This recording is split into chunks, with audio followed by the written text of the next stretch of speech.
The USA's Erin Jackson made history in this year's Winter Olympics. That's right. The 29-year-old became the first black woman ever to win a gold in Olympic speed skating and the first American female to win the 500-meter event in nearly 3 decades. She's joining us now with all of that and more. The historic run at the Olympics, the speed skating gold, the incredible, highs and lows of the trials, from the trials over the last month. But I have to say, what a ride. What a ride it's been, and what's it like to be in this moment? It's amazing just because I mean, even just like a year ago, I couldn't have imagined being here. So it's amazing. So let's talk about just like a month or two ago in the Olympic trials, the stumble, the low of not making it on the team, and then your teammate coming through for you.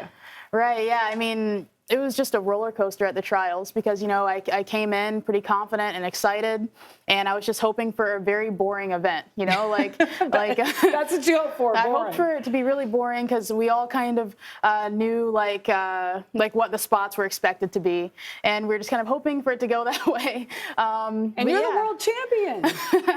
I came in as the points leader for the World Cup for the season. And then, I messed up.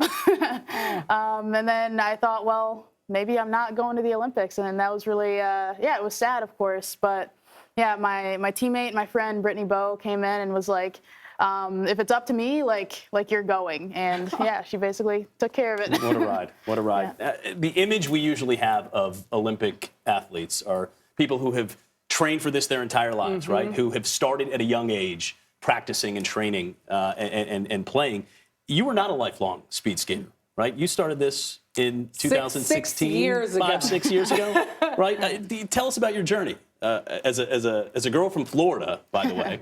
Right. And I know those ponds and lakes don't freeze over in the winter the way they do in Minnesota. Not quite. Tell us about this journey, how you got here. So I've been a roller skater my whole life.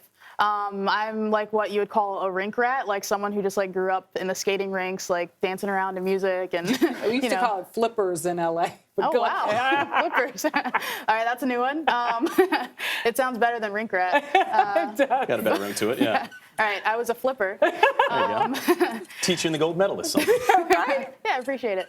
And then, I got into inline speed skating. So it's kind of similar except on wheels.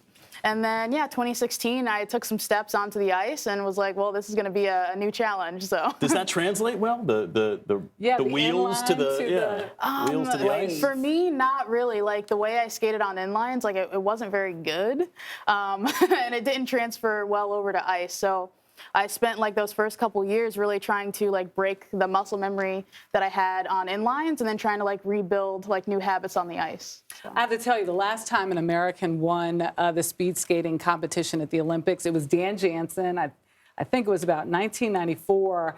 I got to touch his gold medal after he won. But you are breaking a barrier that is kind of like what we're talking here. It's like, late bloomer or not, you are like opening this sport to people who've never seen a woman that looks like you take it all the way. What are you hoping your win does for all those other Black and brown girls out there? Yeah, I mean, I was on like I was speaking with some other people, and then they told me about this phrase, see her, be her. And I just thought that was really cool too, kind of like another way of saying kind of like what I've been feeling. It's like like representation and visibility and all that is super important. And another example, because I'm part of Team Toyota, so another one of my teammates, Nathan Chen, he was saying how it was really inspirational for him to see Michelle Kwan when he was growing up. So, I mean, if I can be, like an inspiration for another young kid somewhere in the world, like that would be amazing for me. I love that you and Nathan are good friends. Love that.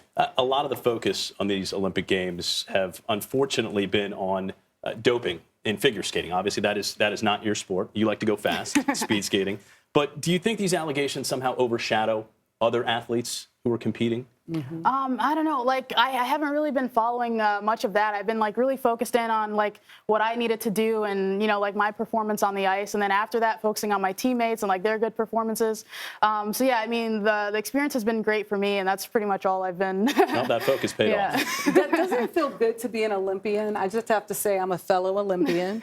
I was in the opening ceremonies. Oh, awesome. Not in flipping? No? Not in flipping. The opening ceremonies, LA Olympic Games, 1984. Yes, I'm dating myself, but a thrilling moment for me for the rest of my life. So we have that in common. Awesome. Erin, we're girls. Congratulations. Erin Jackson, thanks so much for joining us. Yeah, thank you.